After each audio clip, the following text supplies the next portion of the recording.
So I spent 10 years working for the Obamas through 2 campaigns and 2 presidential terms. And right now we are getting almost daily reminders of the fact that they are both very, very good at this. Over the weekend, Michelle Obama made a searing and impassioned plea to men on this issue of abortion rights.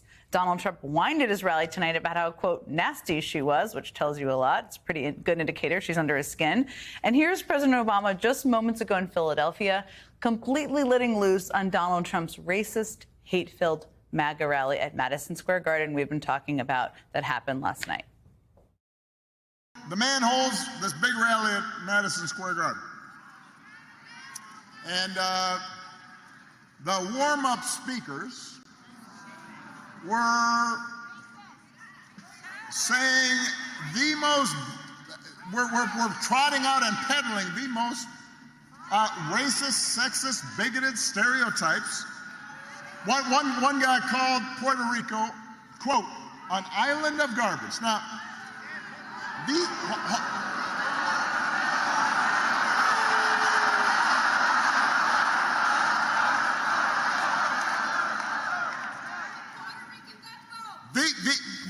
are fellow citizens he's talking about. Here in Philadelphia, they are your neighbors. They are your friends. They are your co-workers.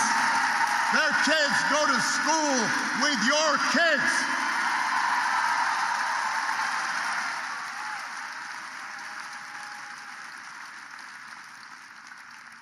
These are Americans. Joining me now is Tommy Vitor. He worked for Barack Obama when he was a senator. He worked for his 2008 campaign for president, and he worked for him in the White House so many, many years. He's now co-host of Pod Save America. Tommy, it's great to see you. First of all, how are your vibes this close to the election?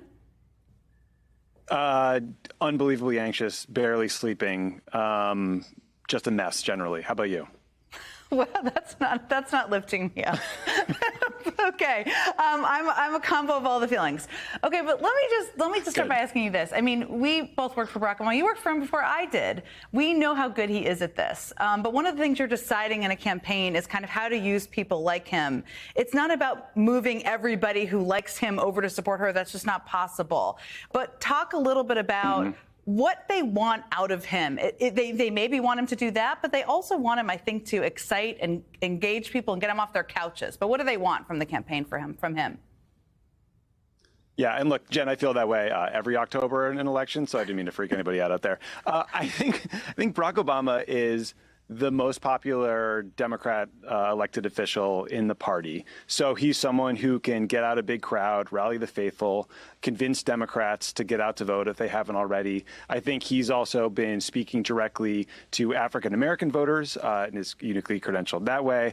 I also think he's someone who's known Kamala Harris for a very long time. And in an election where you have a bunch of undecided swing voters saying they need more information about her, he can credential her. He can say, look, when I was president, she was a senator from my own party, and she fought me to be tougher on banks because that's who she is when she was California Attorney General. So, you know, it's a compelling combination of messages from him. No question. Now, I wouldn't say that. I guess we're saying this on TV. You may agree with me, but Michelle Obama might even be better than Barack Obama at this. If you watch the rally this weekend, they're both very good. But what she, and I mentioned this, and we've texted about this, her message appealing to men on abortion rights, a lot of what she said was really appealing. But I know for you this is quite personal, but it was very powerful, and I think people underestimate the broad audience of people who care about it. But I know that her remarks struck you. What struck you about her remarks? Yeah, I mean, look, she had this 8-minute section at the end of her speech that was all about the stakes of the debate over women's reproductive health care freedom for women and men in this country. And I thought it was incredibly powerful because I've never heard a politician speak that way. But also, you know, as someone who has experienced pregnancy loss with my wife, as someone who's been in a doctor's room when you get the most devastating news imaginable, to then imagine a scenario where a doctor says they can't provide her life-saving care until she's on death's door because of Trump's abortion ban, you know, that really was powerful emotionally. And I think that's something that a lot of men need to think through, because It is not a choice. It is not something that is rare. I mean, these complications happen to a lot of people, and the consequences can move quickly and be deadly. And so she laid out the stakes in a way that I thought was incredibly emotional and powerful, and I hope it reaches a lot of people. A lot of people wouldn't be as comfortable talking about it as you are, so I know that's very powerful. So let me say that. Let me also just ask you, there's so little time left here, and the vice president is giving a big speech tomorrow night. It's a choice to do a speech at the Ellipse. It's a very powerful message. There's expectations it's going to be all about January 6th. It's not going to be, I don't think. What do you think is the most powerful thing she can do in that speech tomorrow? You've been a part of these crafting of messages and these final closing arguments.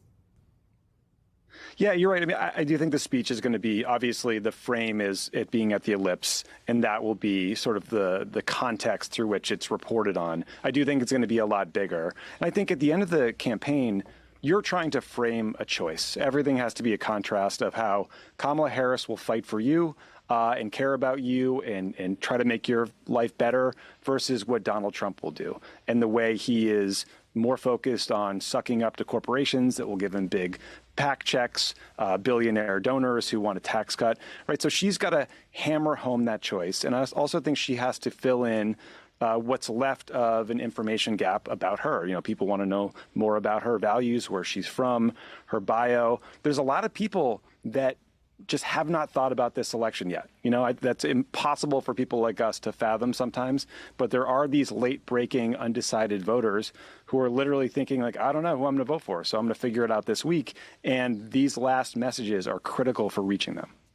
Our old friend and boss, David Plouffe, said about 4%, which is hard to fathom, but still. And just reassure everybody, Tommy is always anxious every October, so don't make that freak you out. There are positive signs of light. Tommy, it's great to see you. Thank you so much. Well, I'll be listening to your next several episodes between now and Election Day.